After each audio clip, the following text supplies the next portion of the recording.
Olá, meus amigos, tudo bem? Meu nome é Paulo Sérgio. Estamos aqui para mais um encontro do nosso curso de Direito Tributário, né? Hoje nós vamos tratar do assunto chamado repartição das receitas tributárias.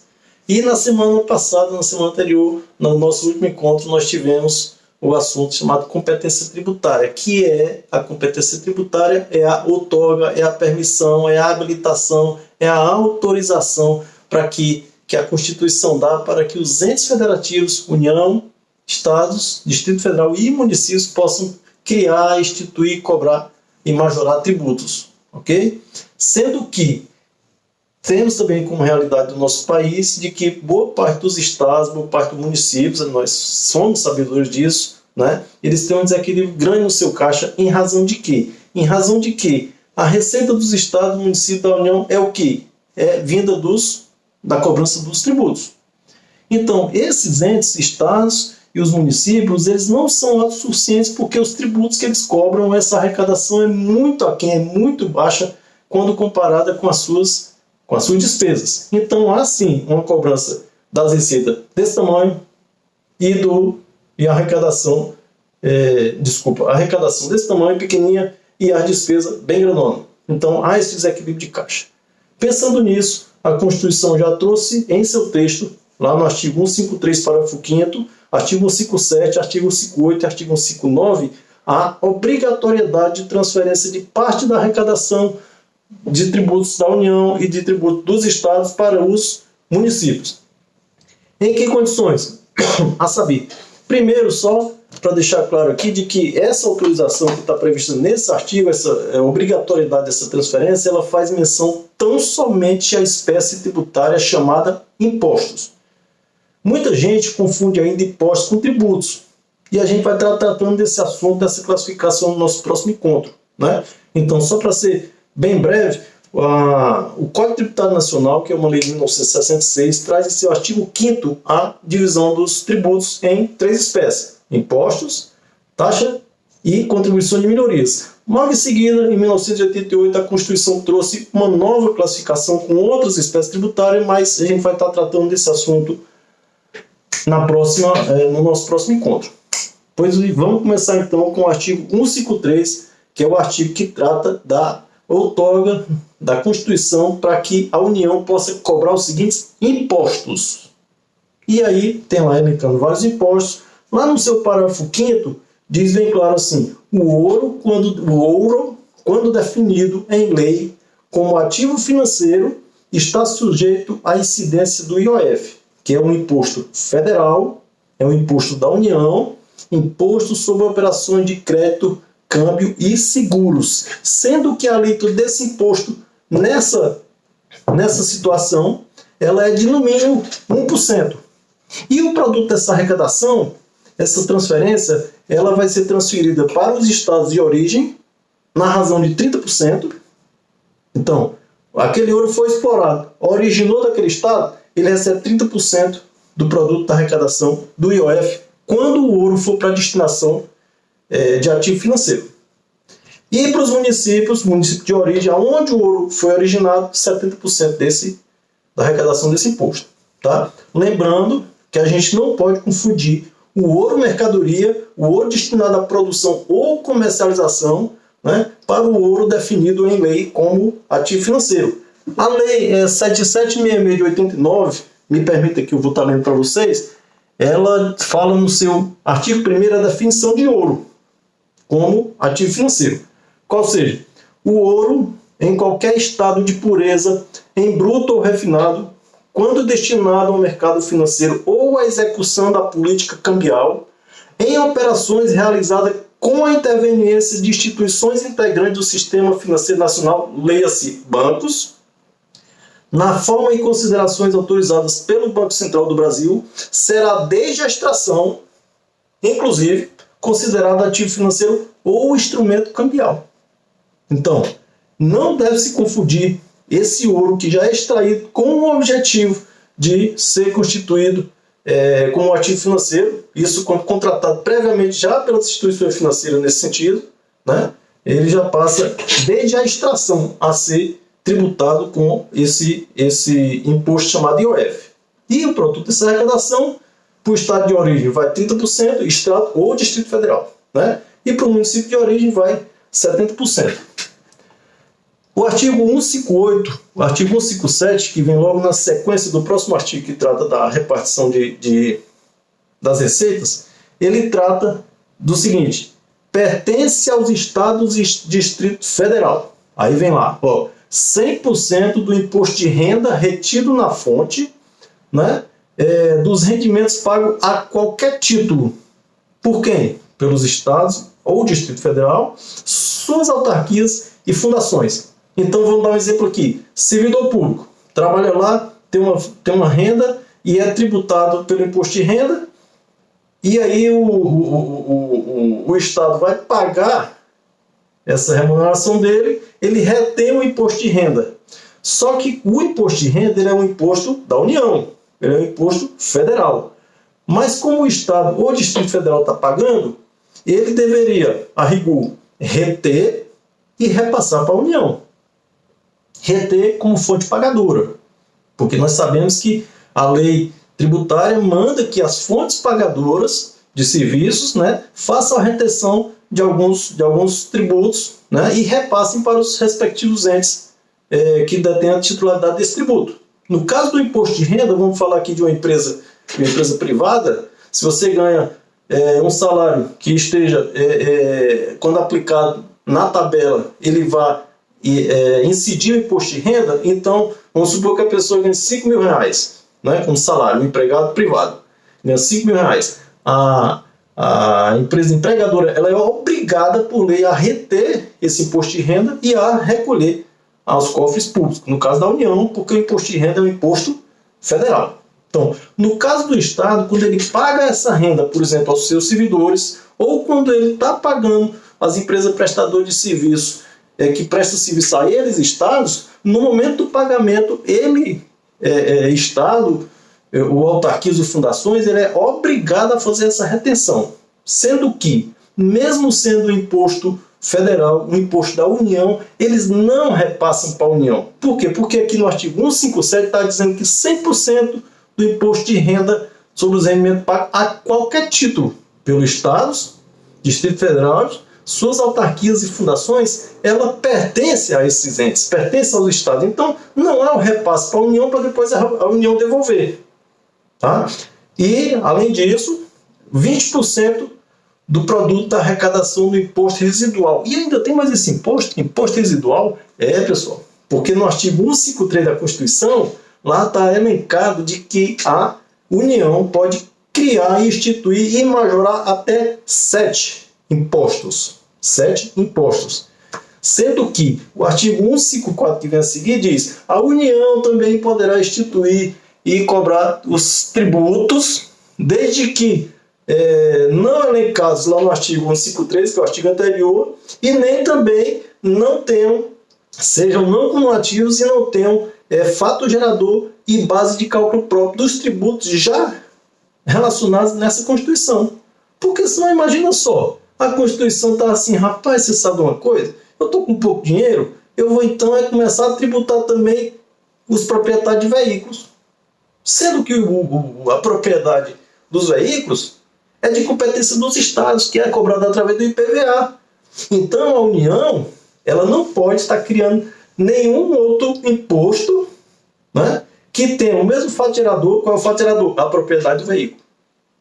E nem também a base de cálculo, né, do que já está relacionado na Constituição. Então, isso é o que se chama de competência residual. Porque, tipo assim, naquilo que a Constituição não estiver relacionando, eu, União, posso instituir e cobrar de forma residual. Tá certo? Mas nós não temos ainda nenhum caso de imposto que tenha sido cobrado de forma residual. Tá certo? Bom, sobre esse imposto, possível imposto que seria cobrado pela sua competência residual, então, os estados e o Distrito Federal têm direito a até 20% da arrecadação desse imposto. Ok? Artigo 158 da Constituição. Pertencem aos municípios. Quando ele diz pertence, significa que o município é que é o dono, que tem direito, mesmo não sendo o município o ente responsável pela criação e majoração dos tributos. Então, pertence ao município. Aí atenção para quem não sabe de onde vem o dinheiro do seu município, está aqui agora a fonte de receita do seu município. Então, vai lá. 100% do imposto de renda sobre os rendimentos pagos a qualquer título pelos municípios, suas autarquias e fundações. Então, equiparado com o artigo 157 anterior, lá falava em estados e Distrito Federal. Aqui no artigo 158, ele fala que é o município. Então, o município, quando ele for pagar o seu servidor público, se ele retiver, por exemplo, o imposto de renda sobre os rendimentos desse servidor, em vez do município repassar esse imposto, que é o imposto da União, repassar para a União, ele não repassa, porque a Constituição já está dizendo, olha, município, esse imposto que tu reter de imposto de renda é teu, tu já fica logo para ti. Né? Além disso também, as empresas prestadoras de serviço, que prestaram serviço aos municípios, às suas autarquias e às suas fundações, quando essas autarquias, fundações e o município forem efetuar o pagamento para essas empresas, né, ou para a pessoa física, vai reter o imposto? Vai. É imposto de incidência? É. Aí ele olha aqui, olha o prestador de serviço, eu vou aqui, tua fatura aqui, vamos supor, 50 mil reais, eu vou reter aqui o imposto de renda, por exemplo, dá 5 mil reais, e aí ele paga 45 lá para o prestador de serviço, esses 5, que é o imposto de renda retido na fonte, conforme a lei que rege o imposto de renda, ele deveria repassar para a União, mas a Constituição está dizendo assim, olha, município, esse dinheiro é teu, tu já fica logo para ti. Não precisa nem tu repassar para a União. Então, isso já é uma fonte de renda dos municípios. A segunda fonte de renda é 50% do ITR. O que é ITR? Imposto Territorial Rural. É um imposto federal, é um imposto de competência da União, né? E a União ela pode cobrar ela mesma, ou então ela pode delegar. Lembra que a gente falou em delegar, em alguns casos, algumas funcionalidades da questão da competência da capacidade tributária, que a gente chama de capacidade tributária ativa. Então, voltando aqui, os municípios pertencem 50% do ITR ou 100% no caso em que o município detiver a capacidade tributária ativa. Ou seja, porque o município ele pode fazer convênio com a União, e tem muita gente que talvez não saiba disso, o município faz convênio para a União e diz assim, União, vamos fazer o seguinte, das terras que estiverem aqui, né, que não forem urbanas, né, que forem imóvel rural, das terras que estiverem aqui dentro do meu município, na zona rural, ao invés de tu, União, cobrar, vamos fazer o ITR, vamos fazer o seguinte, me delega essa competência para eu cobrar, eu cobro, e aí tu não se preocupa com isso. Então, nesse caso em que o município cobrar o ITR, apesar de ser um tributo federal, da União, né, a gente viu no encontro passado pela questão da competência, né, que a União poderá delegar, né, as funções administrativas de arrecadar, de fiscalizar, de executar a lei, de cobrar, né, que isso a gente chama de capacidade tributária ativa. Ela pode delegar isso aí para outro ente. No caso, delegaria para um município, e quando o município diz assim, União, deixa que eu cobro, aí 100% do produto da arrecadação do ITR passa a ser todo do município. Tá certo? Uma outra hipótese de repartição da receita tributária, 50% do IPVA. Então, se o seu carro está, por exemplo, no município de Maracanaú, né, ele tem placa registrado com a placa de lá. No município de Maracanaú, que é aqui no Ceará, nós sabemos que o IPVA é um imposto estadual. O IPVA é um imposto de competência dos estados. Portanto, se imaginam só, puxa, então esse IPVA que eu pago todo vai para o Estado? Não, o Estado arrecada, mas ele repassa 50% do IPVA para o seu município. Né? Então é importante, quando você for registrar o seu veículo, né, quando for novo, quando for transferir, se você quiser dar uma ajuda aí para o seu município, você bota a placa do seu município, do seu veículo lá no município que você reside. Né? Então, 50% do IPVA, que é o Imposto sobre Propriedade de Veículo Automotor, 50% vai repassado para o município. Nesse caso, o IPVA é um imposto estadual e ele repassa 50% do produto dessa arrecadação para o município onde está registrado o veículo. Aí tem mais uma outra hipótese de repasse para os municípios, que é 25% do ICMS. Então, do ICMS que o contribuinte paga no seu município, também o ICMS é um imposto estadual, e 25% do que é arrecadado no endereço do estabelecimento do contribuinte. Então, aquilo lá ele é repassado 25% para o município. Então, mais uma vez, vamos supor que a empresa recolheu aqui R$50 mil de